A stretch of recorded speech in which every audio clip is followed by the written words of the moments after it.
Suman, okay pa walay? Okay pa sa'yo maglakad? O hindi na? Okay pa ba sa'yo maglakad ka? Ha? Mga anak ko mo? Parang mahina ka na maglakad ah.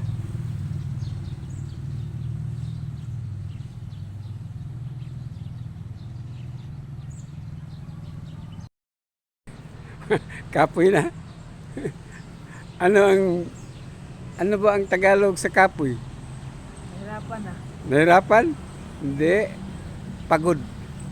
Pagod na. Parang sinugba.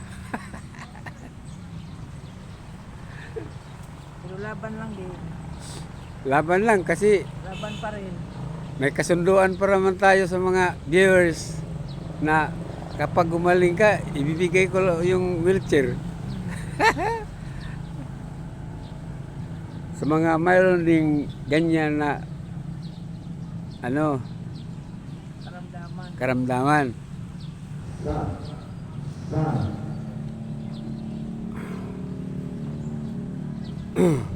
Wala sa wheelchair nga rin yan. Lingkod ko.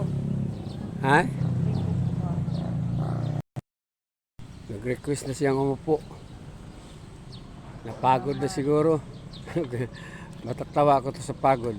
Minsan mahiya ako magsalita ng pagod kasi yung pagod sa amin iba. Yung magsugba, manang pagod. Napagod ang isda. Sa Tagalog, ikapoy na siya. Sa paglalakad, pagod. Sa paglalakad, sa Bisaya, pagod ng isda. Okay, pati ako napagod tuloy. Uupo lang muna ako. Alam nyo mga kapatid, ganyan ang buhay namin. Dati, sa malulusog pa kami, kanya-kanya kami magtrabaho. Siya sa bahay, mag-aaruga sa mga bata. Lahat-lahat na gawain ng bahay sa kanya. Ako naman, magpapasada. Tricycle driver kasi ako eh. Ngayon, tapos kong pumasada, uuwi ako sa bahay. Halimbawa, yung mga anak ko magpapunta ng eskwelahan. Kinukuha ko sila araw-araw. Kahit nag-boundary pa ko noon sa mga ibang tricycle, hindi talaga ako mapagod sa pagkuha nila na papuntang eskwelahan. Alas 7, pagkatanghali, kukunin ko naman sa eskwelahan hanggang maghapon. Lalo na kung umuulan. Naisip-isip ko yan sa mga anak ko na mahirapan sila umuulan, kaya siniservisan ko sila dati kahit hindi pa sa akin ang motor tricycle sa una sa dati. Ngayon sa paglaki nila hanggang sa high school sila, college, ganun pa rin, sinusundo ko sila sa eskwelahan. Lalo na ang pag-college ng anak ko, yung dalawang bunso, dalawa nilang kapatid na bunso, sila na lang nag-aaral. Kasi ang agwat ng mga anak ko dati, yung apat, 15 years. Silang ang agwat nila ngayon. Sa nag-aral yung dalawa kong anak, may sarili na akong tricycle. Kaya siniservisan ko sila sa eskwelahan hanggang sa nakatapos. Ayun. Ngayon,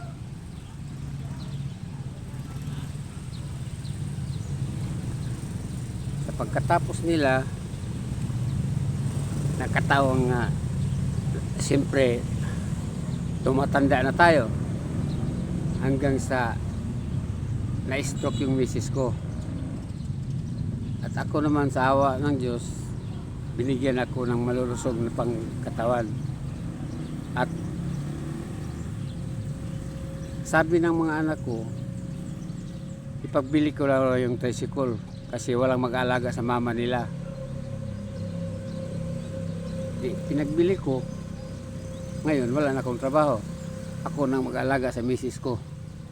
At yung mga anak ko naman puro na may asawa.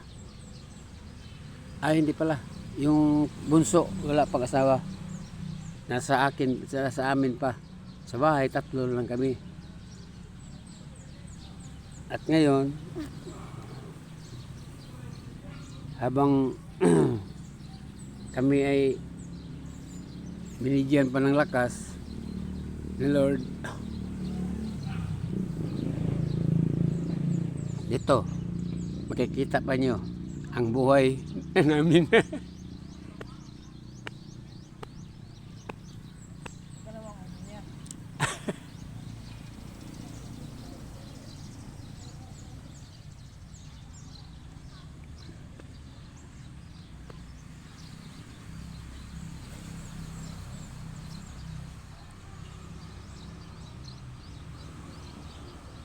Maiiyak ako.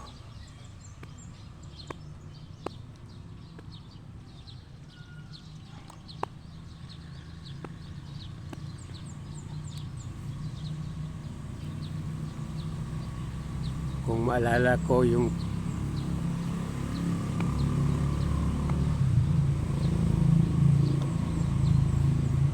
kahapon sa buhay namin, mahirap talaga noon. Pero ngayon, hindi naman kami mahirapan. Sa awa ng Diyos, mabubuti naman yung mga anak namin. Ito, patuloy kami habang buhay. Kaya, ang masasabi ko lang sa mga katulad kong driver o katulad kong bana, yung bana kasi sa Bisaya yun. Kanya, masasabi ko lang na habang kayo may buhay na mag-asawa, bawat isa nyo mamahalin. Di katulad nung makita natin, alam nyo naman, minsan makita natin kapag magkasakit ang asawa na babae, iiwanan ka agad sa lalaki. Kapag magkasakit ang lalaki, iiwanan ka agad sa babae na asawa. Hindi yun maganda. Parang hindi tayo tumutupad sa batas ng Diyos. Tumutupad ng Diyos sa mga kagustuhan niya. Habang magpapasalamat tayo na binigyan pa tayo ng hanggang 60 o 50, yung ibang taon na binigay mo sa Diyos, sa ating Panginoong Hesus, ibigay mo na sa Kanya ang sakripisyo o pagtakot sa Kanya. Kailangan kang matatakot sa Panginoong Hesus dahil ang ibig kong sabihin na matatakot tayo, yung mabuti tayong may ginagawa tayong mabuti. Hindi tayo mag isip ng mga anong bagay na masama. Kaya yun lang ang masasabi ko sa inyo na mga katulad kong driver. Pagbutihin nyo ang pagka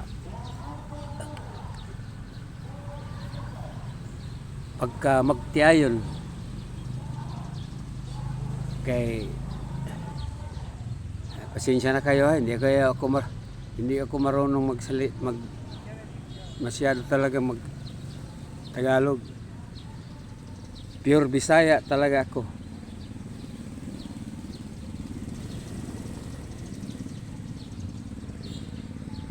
Okay.